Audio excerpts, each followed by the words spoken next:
বন্যায় বিপর্যস্ত, তখন তাদের পাশে দাঁড়িয়েছে বাংলাদেশ ক্রিকেট বোর্ড।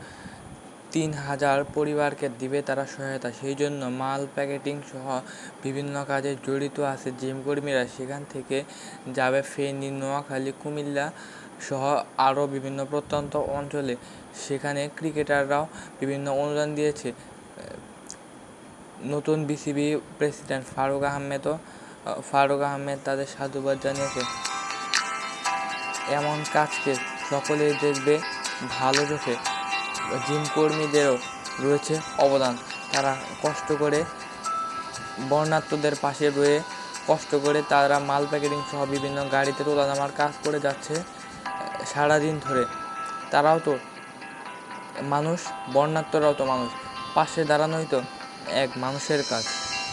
রিদওয়ান হাসান রাহাত, আর স্পোর্টস নিউজ।